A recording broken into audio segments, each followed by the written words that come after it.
This is the argument that reframes everything you think you know about localism on Oahu's North Shore. Historian Dr. Isaiah Helekunihi Walker contends that Hawaiian surfers have used the surf zone to resist colonial encroachment for a century, and that Dahooi formed precisely because a professional surf industry threatened to shut locals out of their own beaches. If Walker is right, then every story you've heard about Pipeline has the sequence backwards. The fights aren't the beginning of the story. To test his argument, I'll start with the ground it's fought over.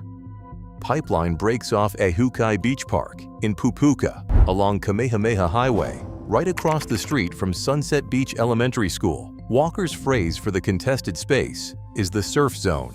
This wave breaks over a shallow, jagged lava rock reef, 3 to 6 feet of water over a tabletop full of caverns and ledges, about 60 yards offshore. Waves here average around 9 feet. On the biggest days, they reach 20 feet. At least 11 people have died surfing Pipeline, and that figure is approximate because nobody keeps an official registry. California's Andy Chuda in 1989, Tahitian star Malik Joyo in 2005 held under for minutes, while 60 or more surfers sat in the water. Surf photographer John Mozo that same year, Joaquin Valila of Puerto Rico in 2007. Remember the depth of that water. I'll come back to it because it decides which side of this argument you pick. For now, watch how the outside world arrived.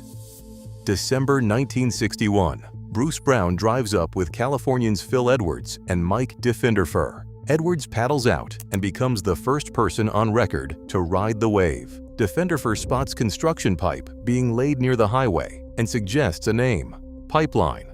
2 years later, the Chantays put out an instrumental called Pipeline, and the name goes global. Notice who names it, who films it, and who sells it. By the mid-1970s, the wave sits at the center of the surfing universe, and the locals feel it slipping. This is the exact pressure Walker points to. Not tourists, but an industry, contests, sponsors, camera crews, and a professional circuit deciding who belongs in the water, at a break Hawaiians grew up on. Between 1975 and 1976, Eddie Rothman, Clyde Aikau, Kawika Stant Sr., and Brian Amona found Hui O He'e Nalu, the club of wave riders. Everyone calls them Dahooi, the black shorts. Rothman's own explanation lines up with Walker almost word for word. We formed a club to let them know there is a people of this land. That's the founding claim. Land, not waves. Then the collision. Winter of 1975 to 1976. Brash Australians and South Africans arrived to conquer the North Shore. Rabbit Bartholomew and Sean Thompson among them. Bartholomew publishes a boastful article. Death threats follow. Decades later, the whole saga becomes the 2008 documentary Bustin' Down the Door. The pressure that produced the black shorts doesn't let up. In 2001, a second generation of enforcement rises. Kayla Alexander and Kai Kyborg Garcia, Kauai surfers who'd relocated to Oahu, found the Wolfpak and take over regulating the pipeline lineup. Their stated goal is order, respect, and safety at an overcrowded, lethal wave. Their methods are verbal and physical intimidation. Alexander's most famous fight happens at Pipeline in 2002. In 2008, pro surfer Chris Ward reportedly cuts off a local and takes a hit from a Wolfpak member on the beach. Alexander told the New York Times in 2009, "The code is to respect other people. People come over here and don't respect other people. You're going to run into problems if you do that." That quote carries the whole debate. Surf journalism covering pipeline etiquette describes a pecking order. Locals, elders, established pros, and proven pipeline specialists get priority on set waves. Newcomers sit on the shoulder and take scraps. One estimate puts it at 10 to 15 full seasons, surfing it every time it breaks to earn your strips. Pull back on a heavy wave and you lose respect instantly. When longboard legend Joel Tudor got into a lineup dispute, his answer was blunt. "Your 3 winters of surfing pipe don't hold a candle to my 36. This is called a lesson of respect your elders. 36 winters against 3. That's the currency. Time in the water." And if Walker's argument holds, that ordering shouldn't stop at the shoreline. It should show up on land too. It does.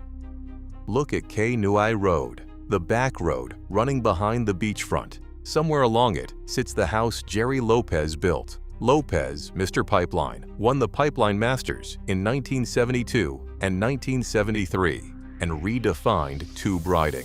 Historian Matt Warshaw wrote that where everybody else used the wave as a platform to perform, Lopez's idea was to literally disappear into it, forcing the hardest thing in surfing to look meditative. Lopez said he built the biggest house he could on that lot, as high as he could, so he could see the wave at Pipeline from every room. In February 2007, Volcom bought it, reportedly for over $4 million.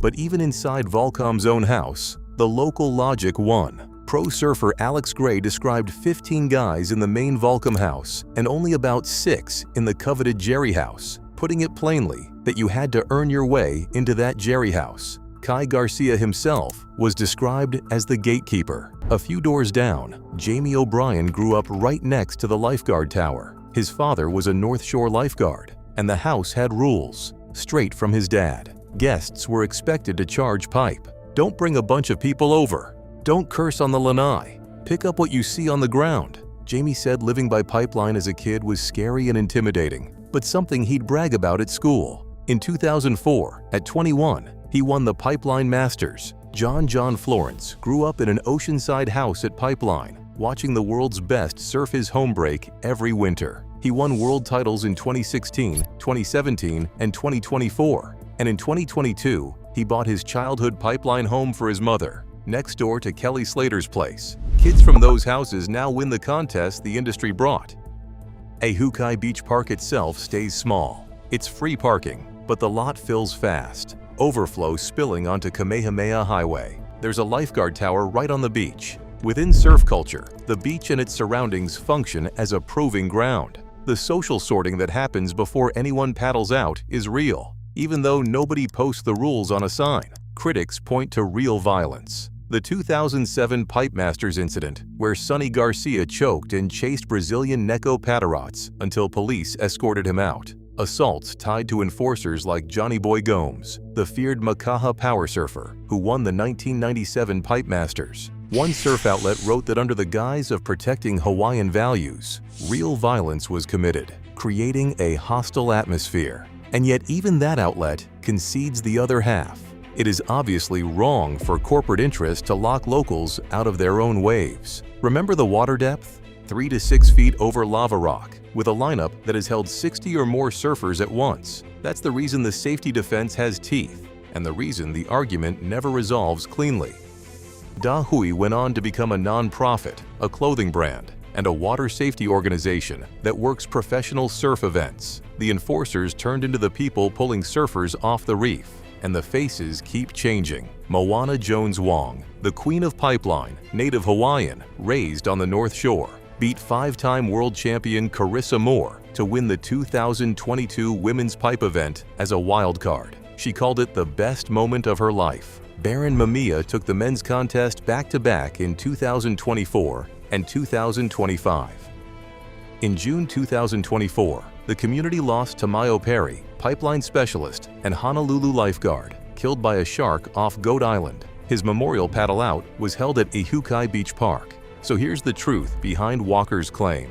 100 years of Hawaiians defending the surf zone, a club founded because an industry came for the beach, a pecking order that outlived the men who enforced it, and a water patrol that now saves the same visitors its founders once ran off. A small beach park where legends grew up next to the lifeguard tower, where houses are earned and not rented, and where respect is the only currency anyone accepts. Before you ever touch the water at Pipeline, the North Shore has already decided who you are. The wave is the exam.